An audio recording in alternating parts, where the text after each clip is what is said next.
हाँ,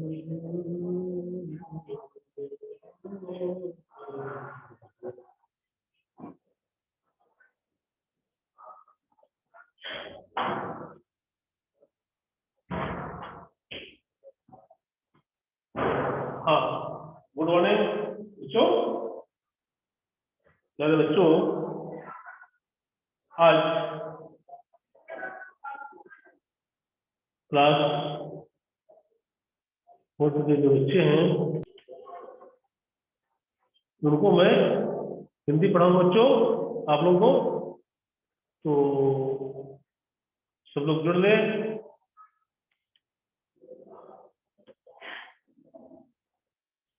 बच्चों,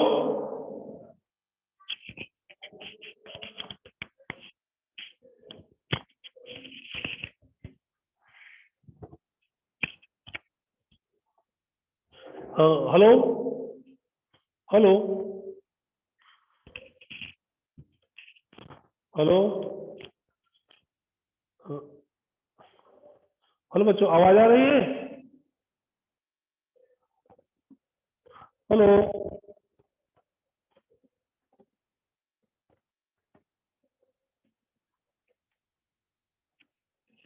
hello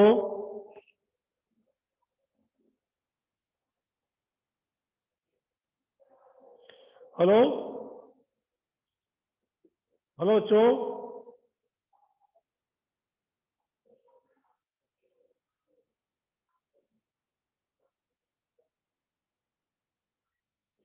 hello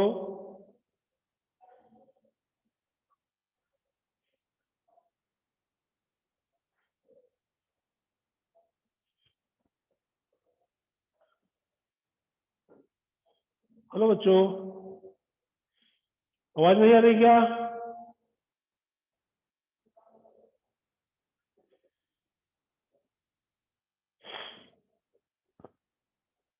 आवाज नहीं आ रही?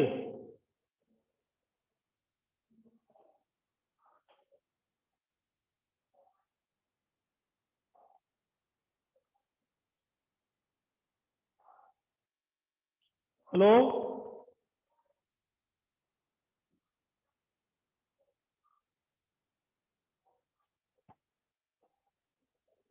हेलो बच्चों,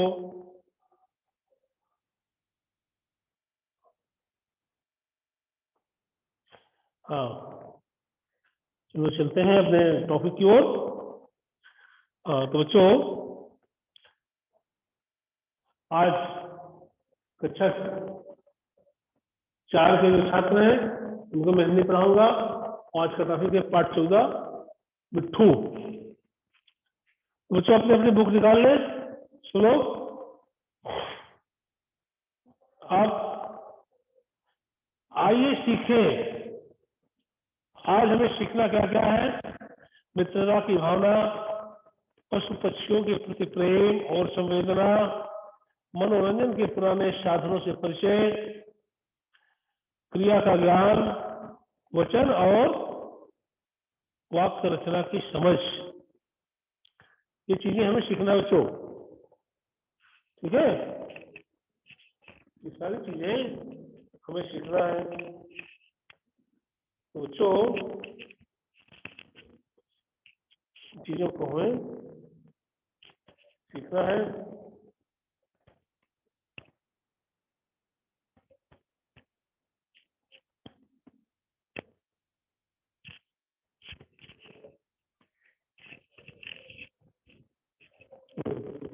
बच्चों, हेलो,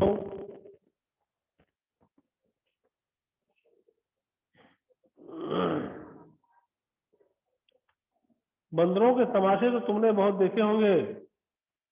मदारी के इशारे पर बंदर कैसी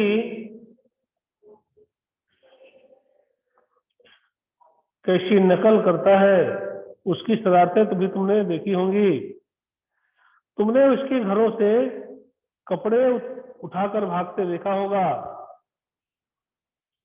पर आज तुम्हें एक ऐसा हाल सुनाते हैं जिससे मालूम होगा कि बंदर लड़कों से दोस्ती भी कर सकता है। बच्चों, कुछ दिन हुए लखनऊ में एक सर्कस कंपनी आई थी। उसके पास शेर, भालू, चीता और कई तरह के और भी जानवर थे। इनके साथ एक बंदर मिट्ठू भी था। लड़कों के झुंड रोज इन जानवरों को देखने आया करते थे। मिट्ठू ही उन्हें सबसे अच्छा लगता। उन्हीं लड़कों में गोपाल भी था। वह रोज आता और मिट्ठू के पास घंटों चुपचाप बैठा रहता। उसे शेर, भालू, चीते आदि से कोई प्रेम न था। वो मिट्ठू के लिए घर से चने, मटर, केले लाता और खिलाता। मिट्ठू भी उससे इतना हिल गया था कि बगैर उसके खिलाए कुछ न खाता। इस तरह दोनों में बड़ी दोस्ती हो गई। एक दिन गोपाल ने सुना कि सर्कस कंपनी वहां से दूसरे शहर में जा रही है। वह ये सुनकर उसे बड़ा रंज हुआ। वो रोता हुआ अपनी माँ के पास आया और बोला, अम्मा, मुझे एक अठन्नी दो, मैं जाकर मिट्ठू को खरीद लाऊं। वो न जाने कहाँ चला जाएगा, फिर मैं उसे कैसे देखूंगा? वह भी मुझे न देखेगा तो रोएगा। इस तरह से बच्चों, वो अपनी माँ से एक अठन्नी मांगता है गोपाल। माँ ने समझाया, बेटा, बंदर किसी से प्यार नहीं करता, वो तो बड़ा शैतान होता है। यहाँ आकर सबको काटेगा, मुफ्त में उलहने सुनने पड़ेंगे। लेकिन लड़के पर माँ के समझाने का कोई असर न हुआ बच्चों। वो रोने लगा। आखिर माँ ने मजबूर होकर उसे एक अठन्नी दे दी। अठन्नी पाकर गोपाल मारे खुशी के फूल उठा। उसने अठन्नी को मिट्टी में मलकर खूब चमकाया। फिर मिट्ठू को खरीदने चला, लेकिन मिट्ठू वहां दिखाई न दिया। गोपाल का दिल भर आया। मिट्ठू कहीं भाग तो नहीं गया? मालिक को ठंडे दिखाकर गोपाल बोला, तो साहब, मिट्ठू को मेरे हाथ बेचेंगे? मालिक रोज उसे मिट्ठू से खेलते और खिलाते देखता था। हंसकर बोला, अब की बार आऊंगा तो मिट्ठू को तुम्हें दे दूंगा। गोपाल निराश होकर चला गया और मिट्ठू को इधर उधर ढूंढने लगा। वो उसे ढूंढने में इतना मग्न था कि उसे किसी बात की खबर न थी। उसे बिल्कुल न मालूम हुआ कि वो चीते के कटघरे के पास आ गया था। चीता भीतर चुपचाप लेटा था। गोपाल को कटघरे के पास देखकर उसने पंजा बाहर निकाला और उसे पकड़ने की कोशिश करने लगा। गोपाल तो दूसरी तरफ ताक रहा था। उसे क्या खबर थी कि चीते का तेज पंजा उसके हाथ के पास पहुंच गया है। वो इतना करीब था कि चीता उसका हाथ पकड़कर खींच ले कि मिट्ठू न मालूम कहां से आकर उसके पंजे पर कूद पड़ा और पंजे को दांतों से काटने लगा। चीते ने दूसरा पंजा निकाला और उसे घायल कर दिया। वो वहीं पर गिर पड़ा और जोर जोर से चीखने लगा। मिट्ठू की ये हालत देखकर गोपाल भी रोने लगा। दोनों का रोना सुनकर लोग दौड़े। उन्होंने देखा कि मिट्ठू बेहोश पड़ा है और गोपाल रो रहा है। मिट्ठू का घाव तुरंत धोया गया और मरहम लगाया गया। थोड़ी देर में उसे होश आ गया। वो गोपाल की ओर प्यार से देखने लगा, जैसे वो कह रहा हो कि अब क्यों रोते हो, मैं तो अच्छा हो गया। कई दिन मिट्ठू की मरहम पट्टी होती रही और आखिर वो बिल्कुल अच्छा हो गया। गोपाल अब रोज आता और उसे रोटियां खिलाता।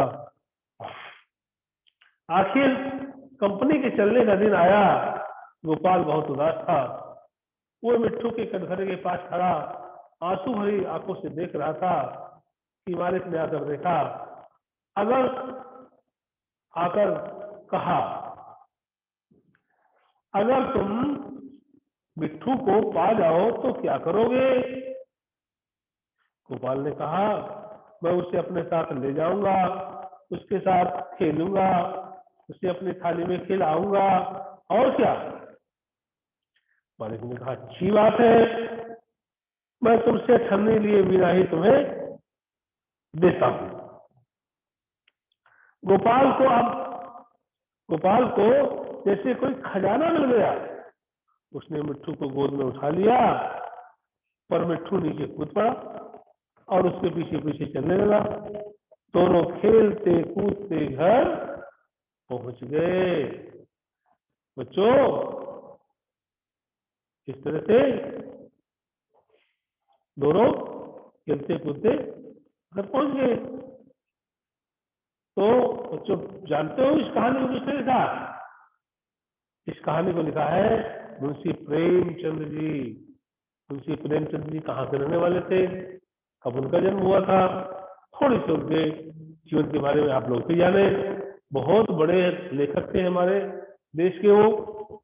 मुंशी प्रेमचंद जी का जन्म सन 1880 ईस्वी में लमही वाराणसी में हुआ था। लमही एक गांव है और वही बनारस में इस समय वाराणसी में हुआ था। इन्होंने हिंदी तथा उर्दू में लगभग 300 कहानियां लिखी थी तथा अनेक श्रेष्ठ उपन्यासों की रचना की। ये कहानीकार और उपन्यास सम्राट के रूप में प्रसिद्ध है। इनका निधन सन 1936 में हुआ था। तो बच्चों, ये मुंशी प्रेमचंद जी की कहानी है और उन्होंने इसको लिखा था। अब आते हैं हम अपने जो पाठ के कठिन शब्दों के अर्थ है उनको ध्यान देंगे, लिखेंगे, अपनी बुक से नोटबुक में उतारेंगे। करारत, करारत माने होता है शैतानी, झुंड, समूह या दल, तमाशे, प्रदर्शन या करतब, मदारी, मदारी कौन होता है? पशु पक्षियों का खेल दिखाने वाला, डमरू ढोलक बांसुरी बजाकर तमाशा जो दिखाते हैं उन्हें लोग मदारी कहते हैं। अब तो बहुत कम आते हैं, पहले बहुत मदारी आया करते थे। कई बंदर बंदर दिखाने वाले आते थे, 2-3 बंदर लिए रहते थे। कहीं भालू का नाच दिखाने वाले आते थे। कभी नट लोग आते थे। बहुत ही प्रकार के अब काफी कम हो गया है, बहुत कम गांव वगैरह में मिलेंगे। सर्कस कंपनी, तमाशा दिखाने वाले लोगों का एक समूह है, तो उसको सर्कस कंपनी कहते थे। रंज, रंज माने दुख, उलहना में शिकायत, खुशी से फूल उठना, बहुत प्रसन्न होना, दिल भराना, दुखी होना, मगन, मगन या लीन हो जाना, रंजीला, उदास या दुखी। तो बच्चों, इस तरह से ये कठिन शब्दों के अर्थ हुए। अब हम चलते हैं प्रश्नोत्तरों की ओर। बोध प्रश्न है अभ्यास में। निम्नलिखित प्रश्नों के उत्तर आपको देना है। सर्कस कंपनी किस शहर में आई थी? ये अक्सर प्रश्न आता है परीक्षाओं में, वार्षिक में हो जाए अर्धवार्षिक में, बहुत सरल भी है। सर्कस कंपनी किस शहर में आई थी?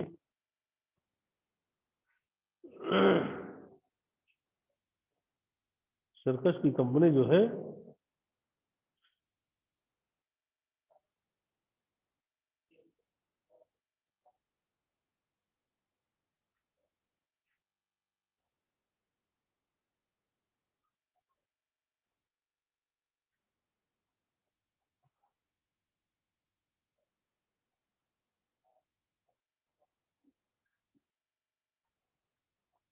और जो सर्कस की जो कंपनी है किस शहर में आई थी?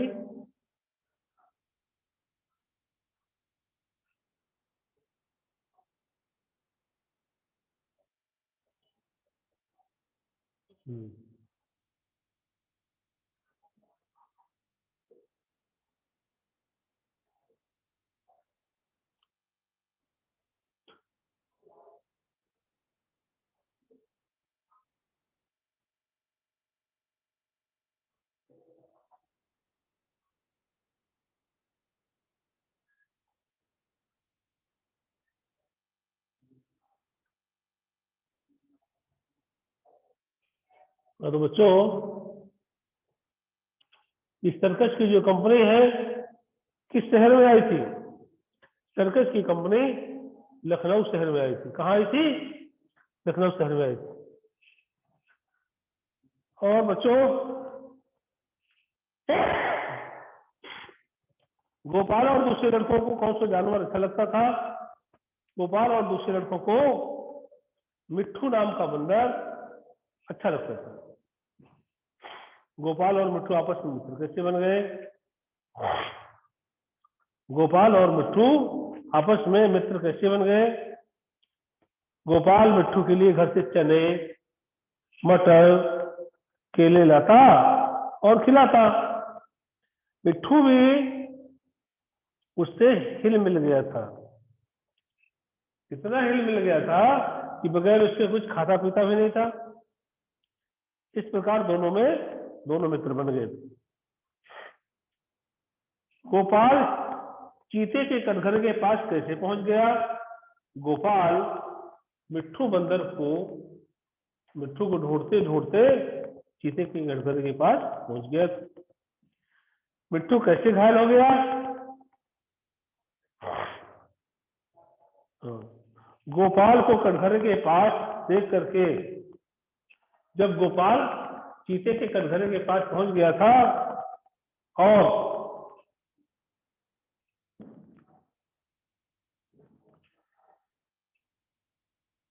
उसे पता नहीं था कि मैं कहां पहुंच गया, मिट्टू को ढूंढते ढूंढते इतना मग्न था, उसी समय चीते ने अपना पंजा निकाला और उसे पकड़ने की कोशिश करने लगा। तो गोपाल दूसरी तरफ ताक रहा था। उसे क्या खबर थी कि चीते का तेज पंजा उसके हाथों के पास पहुंच गया। वो इतना करीब था कि चीता उसका हाथ पकड़कर खींच ले सकता था। तभी न जाने मिट्टू कहां से आ गया और चीते के पंजे पर कूद गया और पंजे को दांतों से काटने लगा। उस चीते ने दूसरा पंजा निकाला और उसने मिट्टू को घायल कर दिया। इस प्रकार मिट्टू घायल हो गया। गोपाल प्रसन्न क्यों था? गोपाल को मिट्टू बंदर मिल गया था। गोपाल खुश, गोपाल प्रसन्न था। कोष्टक में दिए गए शब्दों में से सही शब्द चुन करके खाली स्थान भरो। अठन्नी पाकर के खाली स्थान मारे खुशी के फूल उठा गोपाल की मिट्टू गोपाल, यहाँ गोपाल भरेंगे। मिट्टू नाम का एक था, तोता था कि बंदर था? बंदर था। नंबर है कुछ दिन हुए खालिस्तान में एक सर्कस कंपनी आई थी, आगरा या लखनऊ। तो बच्चों कहाँ आई थी सर्कस कंपनी? लखनऊ में।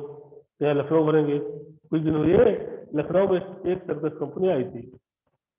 का नंबर है माँ ने मजबूर होकर के उसे दे दी, चवन्नी दे दी कि अठन्नी दे दी? अठन्नी भर गया। अब की बार आऊंगा तो खालिस्तान तुम्हें दे दूंगा। भालू की मिट्टू मिट्टू, अब की बार आऊंगा तो मिट्टू तुम्हें दे दूंगा। ये नंबर तीसरा है किसने किससे कहा? किसने किससे कहा ये लिखना है, कथन है और फिर उसके बाद देखना भी है बच्चों। किसने किससे कहा? बेटा बंदर किसी से प्यार नहीं करता, किसने कहा था? माँ ने गोपाल से कहा था। किसने कहा था? माँ ने गोपाल से। तो साहब मिट्ठू को मेरे हाथ बिछोगे? गोपाल ने सर्कस मालिक से कहा। अगर तुम मिट्ठू को पा जाओ तो क्या करोगे? सर्कस के मालिक ने गोपाल से कहा। भाषा ध्यान। निम्नलिखित शब्दों का शुद्ध उच्चारण कीजिए और अपने वाक्यों में प्रयोग करिए। कंपनी। सर्कस की एक कंपनी लखनऊ शहर में आई थी।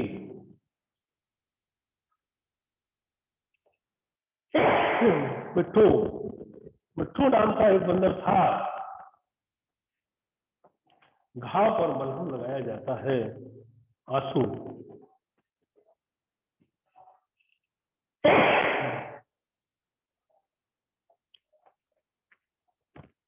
सीता के वियोग में राम ने आंसू बहाए। इस प्रकार से कुछ भी अपने सिवा के हम बना सकते हैं। कैसी कैसी शब्दों के योजक चिन्हों का प्रयोग किया है? इस पाठ से योजक चिन्हों के प्रयोग वाले शब्द छाट कर लिखना है। पढ़िए और समझिए। रोता है, जाता है, खाता है, हंसता है, पढ़ता है। यहाँ रोता, जाता, खाता, हंसता, पढ़ता शब्दों में किसी का काम करना या होना समझ आता है। ठीक है? इस तरह से बच्चों इसको हम करते हैं। निम्नलिखित वाक्यों में क्रियापद के नीचे रेखांकित करना है। जैसे राम घर जाता है। जाता है के नीचे हमें रेखांकित देना है कि जाना क्रिया है। सीता गाना गाती है। सीता गाना गाती है। सोहन गेंद खेलता है।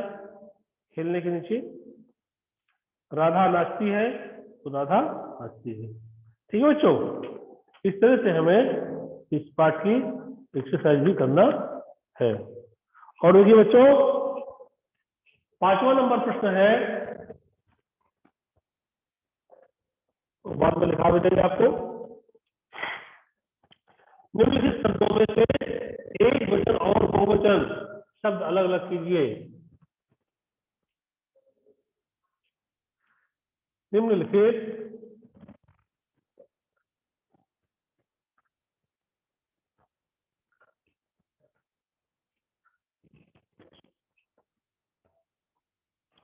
शब्दों में से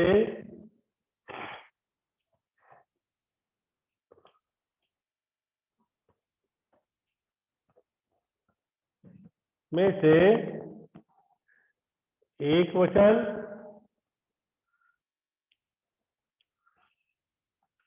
और बहुवचन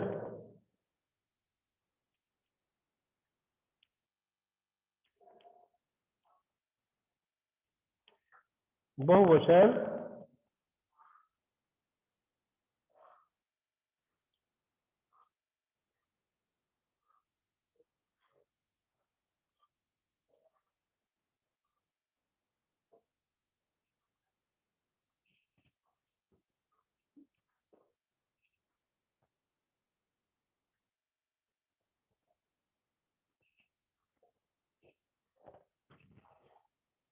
शब्द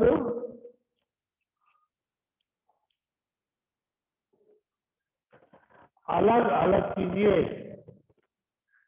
अलग अलग कीजिए।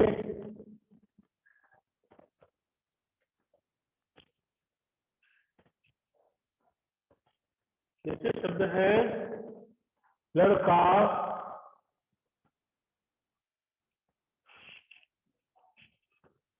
गाय, आंखें,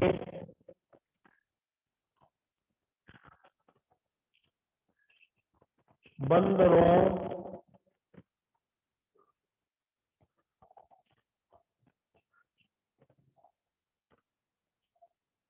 लड़के,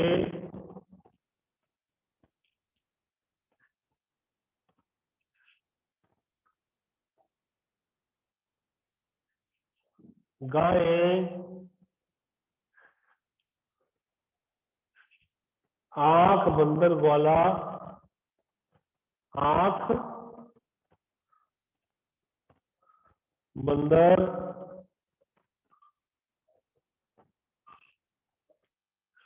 ग्वाला ग्वाले ग्वाला और ग्वाले।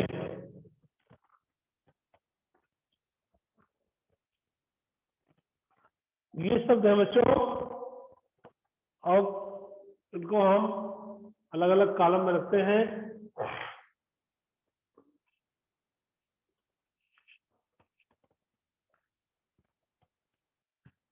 ये एक वचन है, इसके नीचे, और इधर में बहुवचन। ठीक बच्चों, एक वचन और बहुवचन शब्दों को अलग अलग करना है। जैसे लड़का, लड़का क्या है? लड़का है एक वचन। गाय है एक वचन। आंखें बंदरों ये अलग अलग है।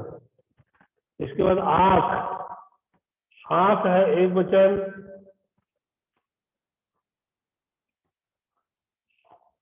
इसके बाद बंदर है एक वचन, और इसके बाद ग्वाला है एक वचन। अब इनके बहुवचन करना है। लड़के का, लड़का का लड़के, ये लड़का का लड़के, ठीक है, ये बहुवचन है। गाय का गाये, ये बहुवचन है। आंख का, आंख का आंखें, ये बच्चों बहुवचन है। और बच्चों बंदर का बंदरों बहुवचन है। ग्वाला का ग्वाले, ग्वाले, ये बहुवचन है। तो बच्चों इनको आपको होमवर्क में भी लिख के लाना है, इनको आपको होमवर्क में भी नोट करना है। तो बच्चे इस पाठ को, इस पाठ के लिए पाठ 14 के 5वां प्रश्न करके लाना है, और प्रश्न नंबर 2 खाली स्थान भर के लाना है। और इसके बाद पाठ 14 का प्रश्न नंबर 2, प्रश्न नंबर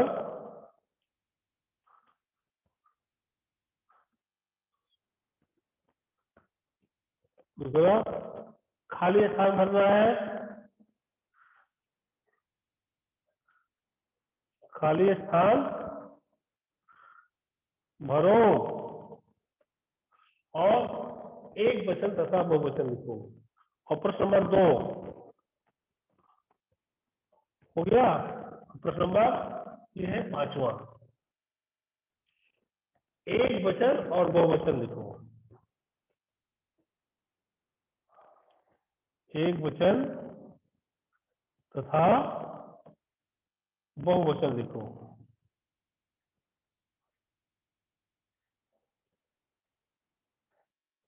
तो इतना बच्चों आपको करके लाना घर पे। ये एक वचन बहुवचन लिखो, और ये ठीक है। प्रश्न 2, प्रश्न 5वां। तो आज का समय बच्चों समाप्त होता है। कल पुनः किसी आपसे मुलाकात होगी। तब तक के लिए नमस्ते। घर में रहें, माता पिता की बात माने, और पढ़ाई करते रहें। स्कूल बहुत जल्दी ही खुलने वाले हैं आप लोगों के।